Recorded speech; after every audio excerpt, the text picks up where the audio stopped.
Thank you very much for being here today. And before I make my formal comments, this site we're at today, the shooting range, when I became mayor 5 years ago, one of the first things I did, along with Dick Traney, Assemblymember Dick Traney, was to put a resolution forward that actually preserved this area as a firing range because there's a lot of growth issues that were surrounding here from the coastal trails, some development up north, and people were worried that this range might be moved. And so we made a very strong statement about how this needs to be part of Anchorage. It is here. It's been here a long time. It also allowed them then to move forward on some improvements. So I'm very happy to be at this location particularly.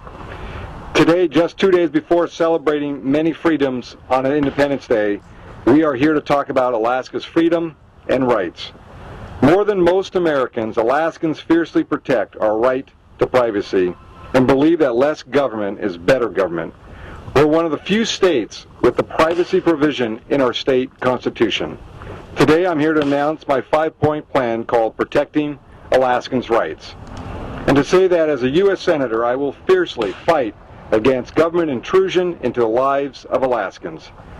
First, and the reason I have so many of my friends here standing with me today, is protecting Alaska's right to bear arms.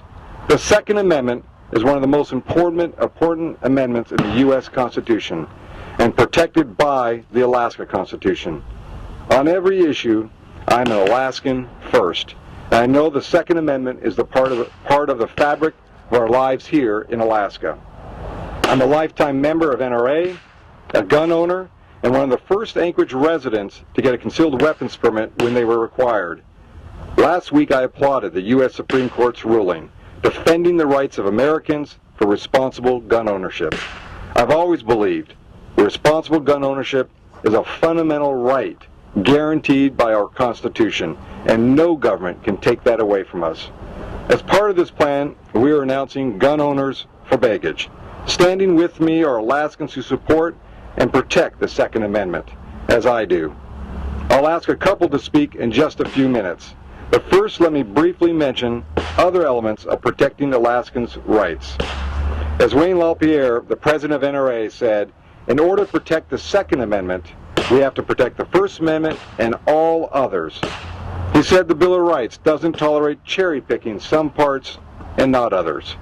I'm saying today our government at the national level has been cherry-picking in recent years.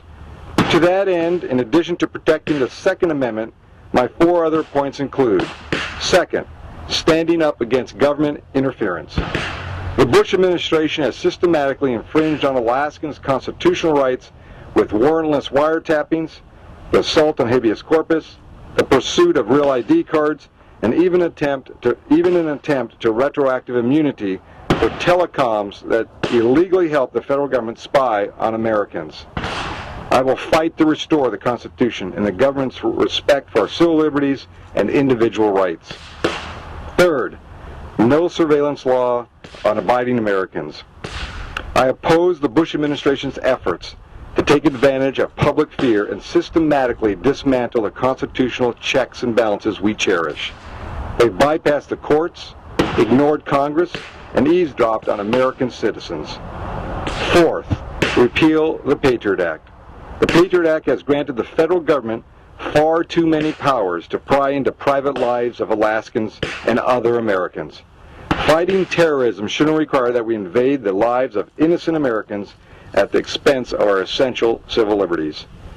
As a U.S. Senator, I will work to repeal the Patriot Act and put in place national security resources built on human intelligence and special forces that will identify and respond to real terrorism threats, not what books you read or check out at the library.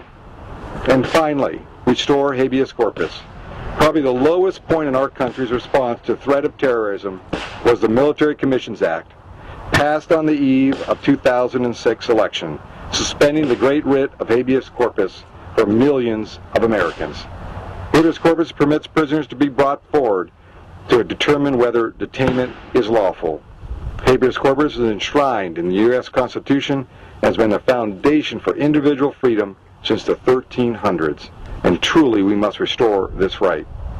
These 5 points are a centerpiece for my Protecting Alaskans Rights plan. all of which I will work diligently to protect when I'm in the U.S. Senate.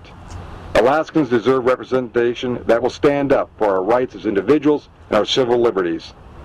Unfortunately, Senator Stevens has repeatedly voted with the Bush administration and the national Republicans against upholding our Constitution and our rights. He has voted for the Patriot Act, the Military Commissions Act, the retroactive immunity for telecom companies, to name just a few. I know we can give America security without compromising our constitutional rights and values. And again, I'm proud to stand here today with some of the members of Gun Owners for Begich, who are standing with me to reinforce the important right we are guaranteed under the Second Amendment. We anticipate this group will continue to grow in numbers as the campaign moves forward. What I'd like to do now is ask a couple members to say a few words, and then I'll be happy to answer any questions.